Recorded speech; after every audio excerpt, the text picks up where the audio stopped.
देखिए कैसे थोड़ा सा स्टीरियोटाइप चीज़ें होती है, थोड़ा सा परफॉर्मेंस है, हम अपने माइंड से कैरेक्टराइजेशन करते हैं कि कौन हो सकता है, क्योंकि हम अपने परिवार में, समाज में, अखबारों में, टीवी में दिन रात ऐसी घटनाएं देखते हैं। ये तो जानते हैं कि बेटी नहीं हो सकती, एक्सेप्शन बेटियों के साथ भी होता है, लेकिन अभी ये बेटी नहीं बहू है। अगर ये मुखौटा नहीं होता तो शायद आप वीडियोग्राफी नहीं कर रहे होते, शायद इतना कम्युनिकेबल नहीं होता, एक्सप्रेसिव नहीं होता, चीज़ें समझ में नहीं आती, आपका ध्यान नहीं खींचता। लेकिन मुखौटा लगाते ही, मास्क लगाते ही आप चेहरे का भाव दिखने का, आपको मुखौटे का भाव स्टिल एक ही जैसा है वहाँ से लेके यहाँ तक, फिर भी वो बॉडी लैंग्वेज, उनका हाव भाव, वो पूरा एक्शन आपको बांधे हुए, सब लोग ध्यान से देख रहे हैं कि क्या हो रहा है, क्या हो रहा है, और कहानी ढूंढने की कोशिश कर रहे हैं कौन है, कैरेक्टर बना रहे हैं। अच्छा, कुछ लोग डायलॉग बोल रहे थे, यहाँ जो हो रहा है उस पर डायलॉग बना रहे थे। तो एक बिना मुखौटे का नाटक हो सकता है, दूसरा ऐसे पेपर से गलते से हम मुखौटे बनाकर क्लासरूम का कोई टॉपिक रोल प्ले में ले आ सकते हैं। और तीसरा जो अब हम करने जा रहे हैं, रिपीट करने जा रहे हैं इस चीज़ को, मैं एज ए टीचर कुछ चीज़ें बोलूँगा, इस नाटक के बारे में बोलूँगा, तो शायद थोड़ा और समझ नहीं बनी है तो और उसको समझ भी बन जाएगा। तो बस 2 मिनट का देखें ही, 2 मिनट का, और हम रिपीट करने जा रहे हैं। तो एक जोरदार ताली बजा दीजिए अपने शिक्षक के लिए। तो इतना बढ़िया मेहनत किया इन लोगों ने, उस मुखौटे में 2 मिनट में दम घुटने लगता है, कल तक छाले पड़े दिखेंगे इन लोगों के। तो हमारे शिक्षक साथी क्लैप कीजिए जोरदार, और इनवाइट करते हैं दूसरे शो के लिए।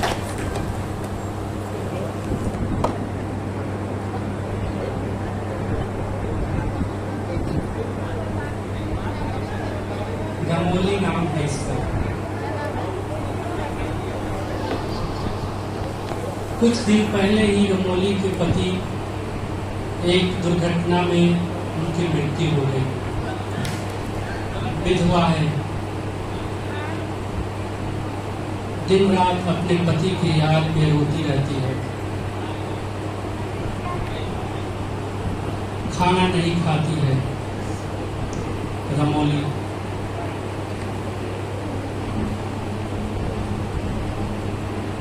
रमोली के घर में इसके बूढ़े सास ससुर हैं जो इसका बिल्कुल भी ध्यान नहीं रखते। वैसे ही जैसे समाज में विधवा औरतों का कोई ध्यान नहीं रखता। बेचारी रमोली दिन रात रोती रहती है। एक दिन रमोली की सास, उसने देखा कि घर में रमोली अकेले हैं, हमको करने दीजिए ना वीडियो बना। आस पास भी कोई नहीं है।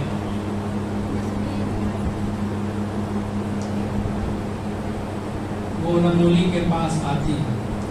इतने देर में सास को आ जाना था, लेकिन वो शायद मेकअप कर रही होंगी तो देर कर। रमोली की सास, बूढ़ी सास, शहर गांव में इनके किस्से मशहूर हैं बहू पे अत्याचार करने के लिए।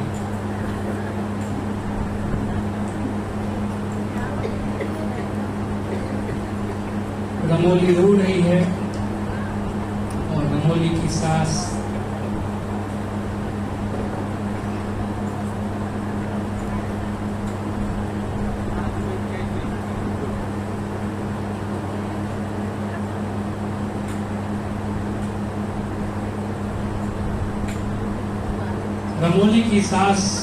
रमोली को कहीं ले जाना चाहती है, उसका हाथ पकड़ती है।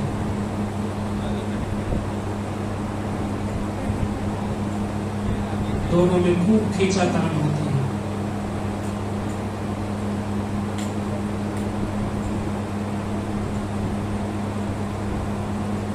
इसी बीच रमोली के ससुर भी घर में आ जाते हैं।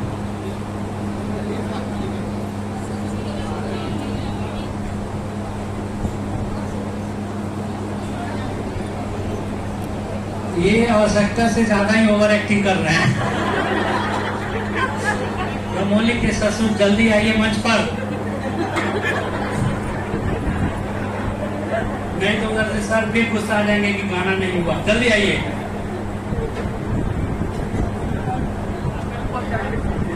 रमोली के सास और ससुर दोनों मंच पे अब आने ही वाले हैं।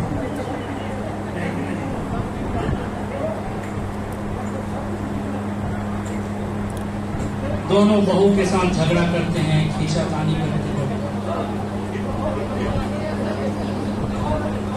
सास और ससुर बहुत मारते हैं रमोली को, लाठी से डंडे से बहुत पीटते हैं, खींचातानी करते हैं। बेचारी रमोली अकेली मिली।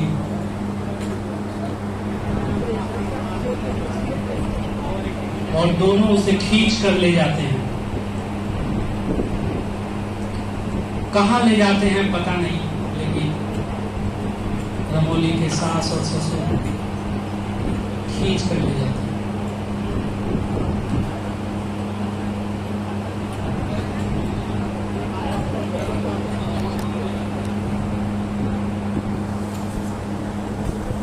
रमोली को खींचते खींचते उसके सास ससुर शमशान ले जाते हैं,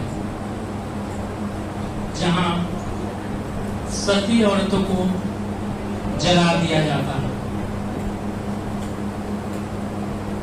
बेचारी रमोली शमशान में चिता पर रो रही है और उसके सास ससुर उसके ऊपर घास फूस डाल के लकड़ियां सजा रहे हैं उसको जलाने के लिए, क्योंकि उन्हें सती प्रथा का उदाहरण पेश करना था।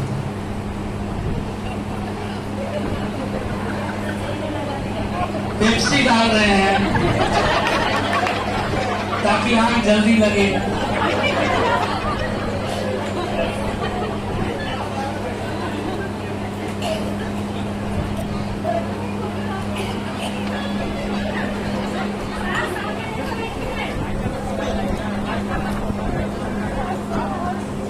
उसको जलाने के लिए माचिस जला रहे हैं, माचिस की तिल्लियां जला रहे हैं। रमोली रो रही है, चित्कार कर रही है।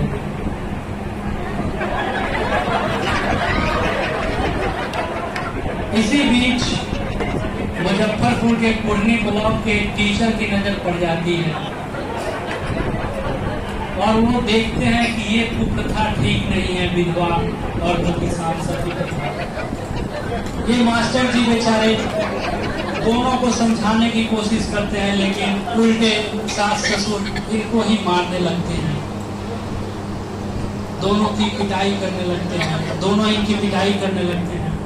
लेकिन मास्टर जी जैसा कि शिक्षक हार नहीं मानते, मास्टर जी भी हार नहीं मानते हैं, समझाने की कोशिश करते हैं, कानून का हवाला देते हैं, बताते हैं कि जेल में चक्की की तो ऐसा करने के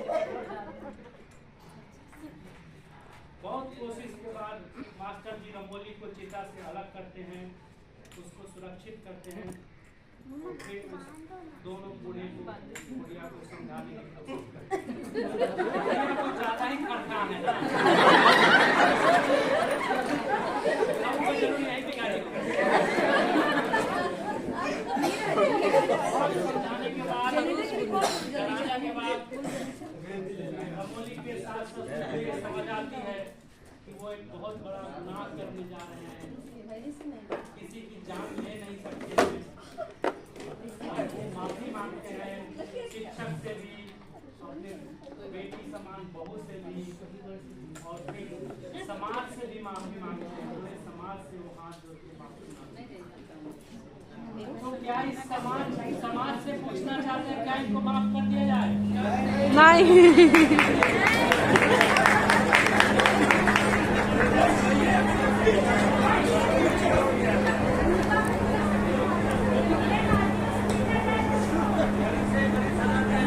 इनको मास्क लगाना होगा क्योंकि बहुत गर्मी लग रही है। तो मैं एक फोटो, आप आ जाइए, एक फोटो ले लीजिए। और फिर हम कन्वर्सेशन में जाएंगे और सेशन आ जाइए आप भी।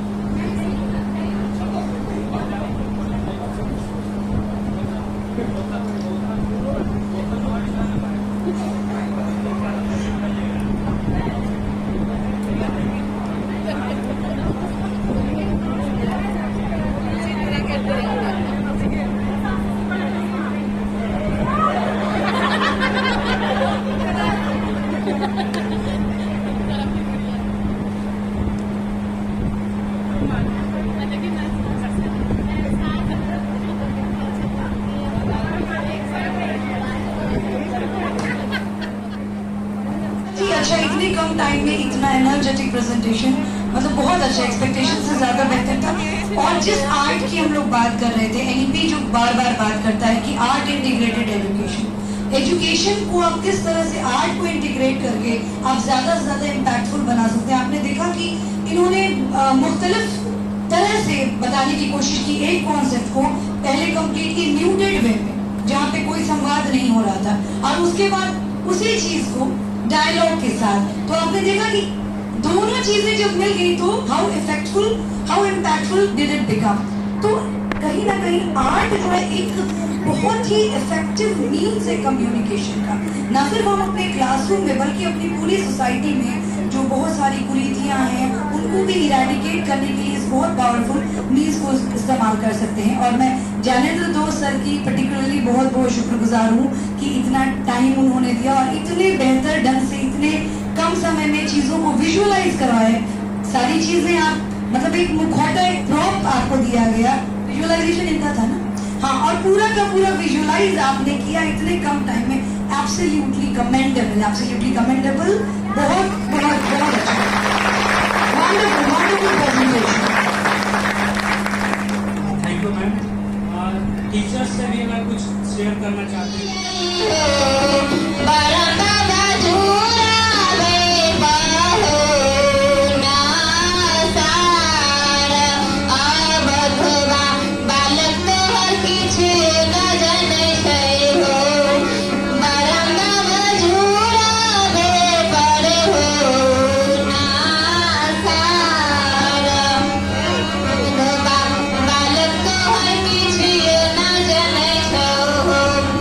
कहावा से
बहनों को मिल गया जो करता कुछ नहीं।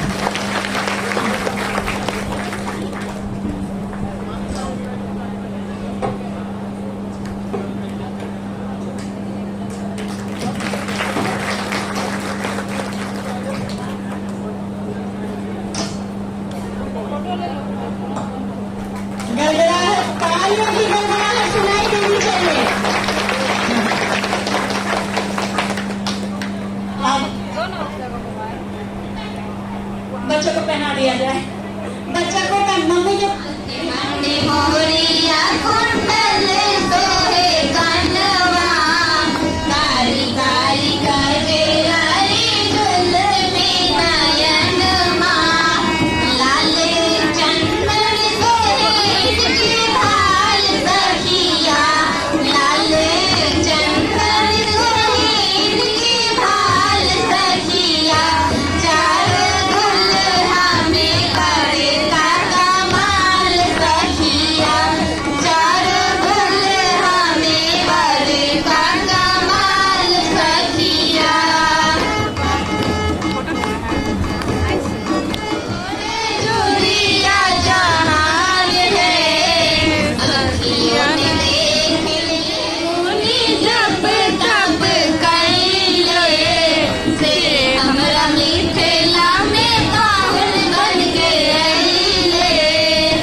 सारा जो पेट्रोल जो है जूता पहन करके इसको प्रेरित करता है, तो आप किस मंच पर बैठिएगा? ये शिक्षक और 200 रुपये का उद्धार पूरे टीम और खुशी